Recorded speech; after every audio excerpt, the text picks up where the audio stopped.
Aujourd'hui, je vais vous raconter une journée avec la trottinette Urban Glide e-Cross Pro 2. Avec cette trottinette, la marque nous promet de la puissance, du confort et de la sécurité, le tout sur une variété de terrains. On va voir si tout ça se vérifie dans la vraie vie. On va l'amener sur la route, sur des chemins, de jour et de nuit. Alors, que vaut cette trottinette dans la vraie vie et surtout, est-ce qu'elle est faite pour toi et tes usages? C'est ce qu'on va voir ensemble.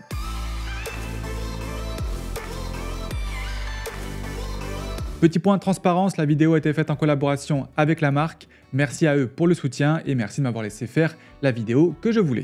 Première bonne nouvelle, au moment de l'unboxing, il y a tout qui est monté. On a juste besoin de sortir la trottinette du carton.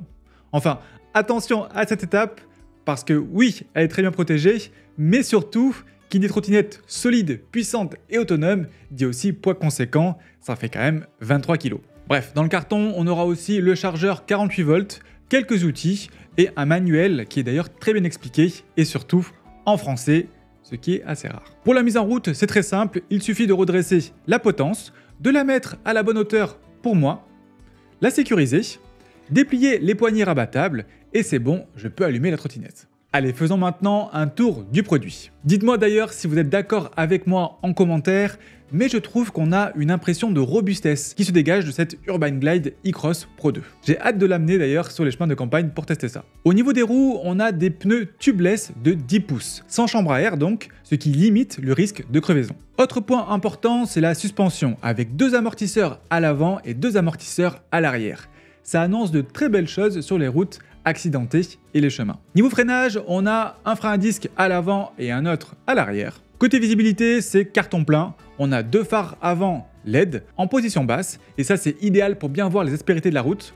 On a un gros feu à l'arrière et même des clignotants. Et le fait d'avoir autant de lumière, forcément, c'est hyper utile en ville et surtout la nuit pour bien voir et être bien vu. Et en plus de ça, on a même des LED situés sous le deck. Tout ça peut paraître beaucoup, mais au niveau sécurité, ça devrait être le minimum. Parce que être visible, c'est je pense le critère le plus important lorsqu'on se déplace avec ce type d'engin. En parlant du deck de la trottinette, il est d'ailleurs très large. Vous pourrez mettre facilement un pied à côté de l'autre. Même si je vous déconseille de vous tenir comme ça, on verra pourquoi un petit peu plus tard dans la vidéo. Ce deck est recouvert d'un matériau antidérapant en caoutchouc. Je préfère vraiment ça par rapport au grip façon skateboard parce que c'est plus facile à entretenir, mais surtout avec un grip skateboard sur mes trottinettes, j'ai abîmé plusieurs fois mes pantalons, donc ce deck en caoutchouc c'est vraiment top. Allons voir maintenant le guidon. À droite on va avoir l'accélérateur, on aura un frein de chaque côté, et à gauche on aura le bouton pour activer les feux, les clignotants, et juste en dessous, le klaxon.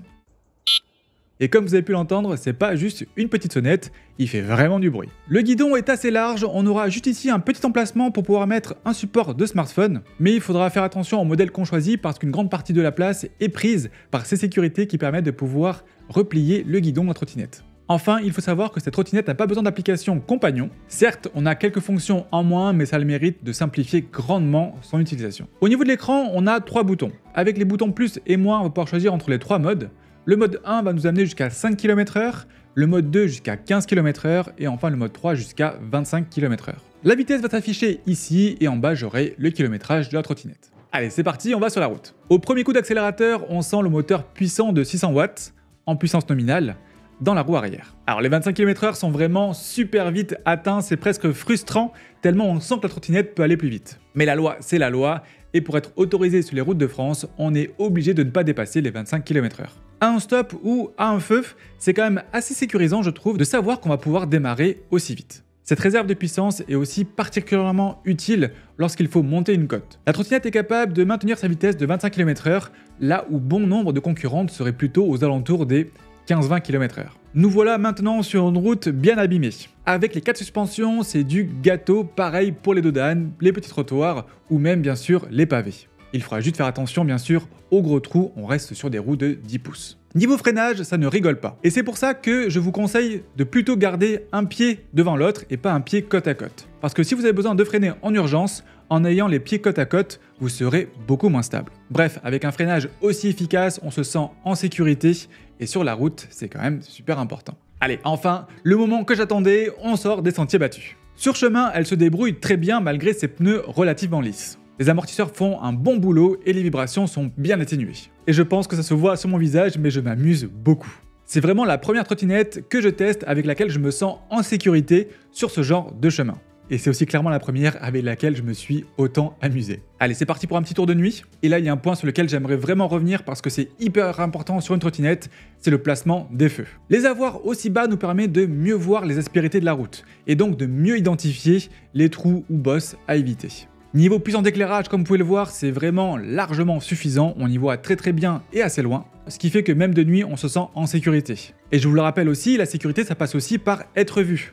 Et le fait qu'on soit comme ça éclairé de tous les côtés, donc vraiment à 360 degrés, fait aussi que on est beaucoup mieux vu par les autres usagers de la route. Peu importe d'où on arrive autour de moi, je suis visible et ça c'est sécurisant. Niveau autonomie, en roulant ici, sachant qu'il ne fait pas très chaud en ce moment, j'ai constaté une autonomie d'environ 40-45 km. Pour arriver à effacer la dernière barre, donc j'étais pas encore à 0. Pour information, moi je fais 65 kg.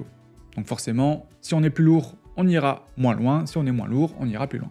Pour la recharger par contre, il faut être assez patient parce que pour faire le 0 à 100%, il va falloir attendre 9 heures.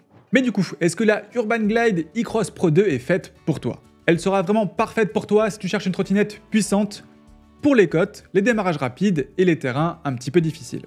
Elle sera aussi parfaite pour toi si tu cherches du confort avec des suspensions efficaces, un deck qui est bien large et un bon amorti. Et enfin, je vais aussi te la conseiller si jamais tu cherches une trottinette qui est sécurisante.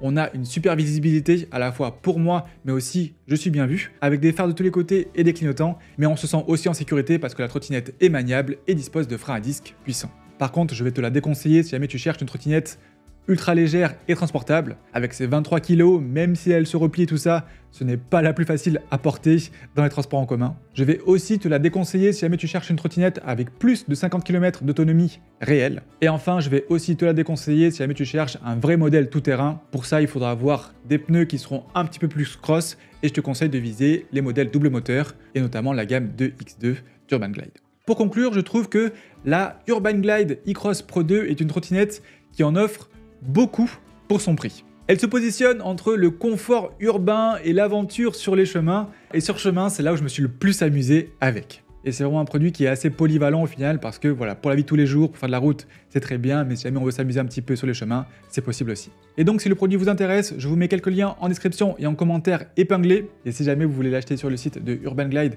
je vous mets un code promo juste ici. Si jamais vous avez encore des questions, n'hésitez pas à les poser en commentaire, j'y répondrai avec grand plaisir. Pensez à mettre un petit pouce vers le haut si la vidéo t'a plu et vous a aidé, ça motive vraiment, et nous on se retrouve très vite en live ou en vidéo.